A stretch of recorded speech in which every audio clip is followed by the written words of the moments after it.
What's up, riders? Did you plan your long motorcycle trip? Are you sure that you took the right decisions?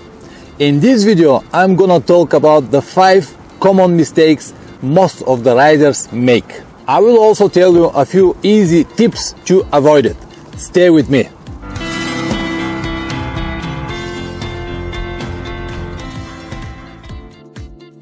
So guys, it doesn't really matter how good or how technical rider you are. If you've never been on a long motorcycle trip, you will make some of these mistakes. Mistake number 1, wrong motorcycle. It is very important to have the right bike. What does this mean? How to choose the one for you? I will try to explain. Do not listen what the people will say. Do not trust anyone about the type of the motorcycle you should have on the long motorcycle trip. Actually, if you ask 10 different people, you will receive 10 different opinions. And what is the funny? That they all will be right.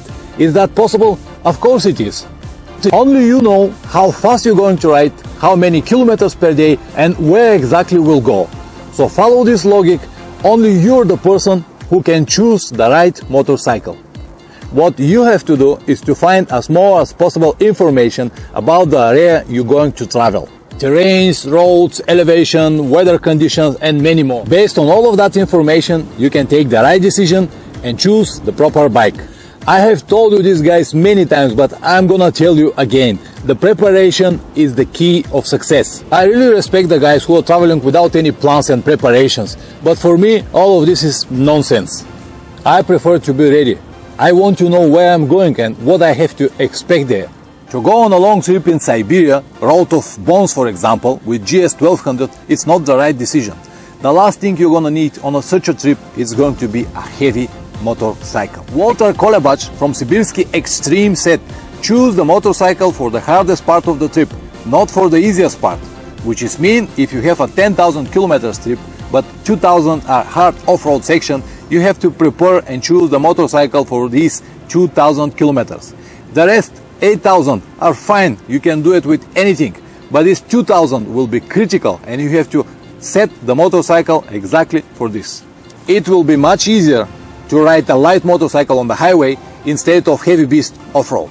On the other hand, to ride in the Iron's Boot competition 1,000 miles per day on the highway with something like Suzuki DR400 or Honda 250, it's going to be really enthusiastic adventure. In both cases, Siberia or Iron Boot, if you have a wrong bike, it's going to be a terrible mistake and you'll remember it many years after that. I will tell you another one funny story. Last year we were riding in the Alps. The temperatures were about 5-6 degrees. It was really cold. And because of that, we were stopping more often.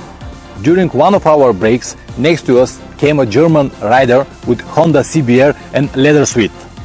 He parked next to us. Actually, he almost fell down from it, so I went to help him to support the bike and stand it. And after that, he just took his helmet and started shaking like a dancer, like that. And I asked him, are you okay? Is everything alright? How is to travel with this sport bike on the long distance? And then he said, ja, ich bin okay, aber diese scheiße Position und it's so kalt. I don't know what to do, to laughing or to sorry him or to try to help him, but it was just a clear example that this bike is not designed for that purpose. The sports bikes are great, but they're not exactly designed for a long motorcycle trips. Of course, some people do it, like C-Jack Lucasen, he did it with his R1, but he's just one example, and we have to ask him what exactly does mean. I'm not telling you that you cannot make it with a sport bike or with a very heavy bike or with light bike or whatever. Of course, you can do it with anything, even scooter. What I basically try to say that if you have a proper bike, it's going to be much easier and safer for you. Detailed video about how to choose a proper motorcycle you can see somewhere here. Mistake number 2 is wrong gear choice. I have seen many riders keep making the same mistakes. So the German rider I just explained was a perfect example that the leather suite is great to go on the track, maybe to ride in the hot days, but not exactly on the long motorcycle trip. It will work, but not every day, not in all conditions. Again, making your research before the trip will help you during the trip. If the weather is going to be hot, you can take only light jacket. If you have plans to crossing the mountains, if it's a winter, if it's a cold, then you can choose winter jacket. A proper 4-season air ventilated gear is probably the best option. It will work in almost all conditions, never perfect, but will work fine. There is another one group of riders, gear lovers. I am sure you have seen them around. They will have everything what is possible to buy from high expensive shops like Touratech. There will be a special hard cases, bags designed to stay on the cases, another one waterproof bag on the top, unique GPS mounter or folding mirrors or any kind of adventure gadgets. Their bikes will look like a Christmas tree, and actually 90% of the stuff they never use it. If you are one of those guys, I will recommend to go to the simple 1-week trip and see what is work and what it doesn't work. And next time take exactly what you need. And with that being said, I will go to mistake number 3, too much weight.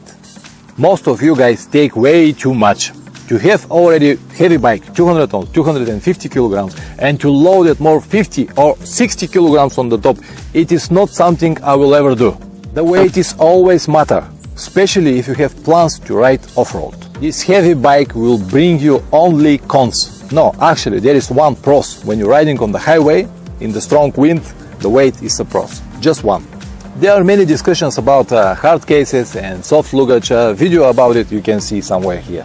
When I said that you take way too much, I mean that you don't actually need 10 t-shirts, 5 sets of jeans or trousers, 3 different type of shoes, light leather or wind jackets, suit and tie when you go to the restaurants later in the evening, 10 pairs of sockets, 10 sets of underwear and many more. Guys, you're on the motorcycle trip, not on the fashion week. Simple zip pants are more than enough. You can use your riding t-shirts instead of bringing more. With a small laundry gel like this, you can wash more than 50 kilograms of clothes. And if you ever need more, you can buy it from everywhere. They are very cheap. Do you really need your computer? 10 different chargers, hundreds of cables. Today, most of the tablets, smartphones and even cameras use a small USB charger. 1 or 2 cables are more than enough. You can use these cables to charge your gear in the hotel or in the power outlet of your motorcycle. Do you really need 2 kilograms of cosmetics? Shower gel, aftershave, any kind of lotions, creams, perfumes, any kind of lubricants. Do you really need all of that stuff, guys? You can easily survive with a simple shower gel like this, your toothbrush and dry stick. After you come back home, you can return to your normal habits. Don't worry, you're not going to die from that. Believe me, I tested many times. Detailed video what exactly to take on the long motorcycle trip you can watch here. Mistake number 4. Plan too many or too little kilometers per day. In the first scenario, you have to ride many hours and you cannot really enjoy the trip. In the second, you will move slowly and you'll need more time. In both cases, the result is not going to be what you expect. Mistake number 5. To ride and work at the same time. The idea is very simple. You ride all day and later in the evening from your smartphone, tablet or computer, you keep the business in good order. I have tried this couple of times. Every night when we stopped, my riding friends are drinking beer, walking around, enjoying the night. What I have to do is to try to solving all the existing problems. Reading and answering emails, trying to work when I don't want to work. I have to stay online until later in the evening. And the result was a big mess, which one was very difficult to fix later. Do not even try, it is not working. If you can't leave your business alone, don't go or find somebody to replace you. When you're riding, you have to be concentrated on the ride, not on the business. Only then you can really enjoy the journey. And my final words will be, the world is so big, but the time that we have on the earth is so little. What you waiting for? Go to ride! As usual guys, thank you very much for watching and don't forget to subscribe for a new video every week. Ride safe. Ciao.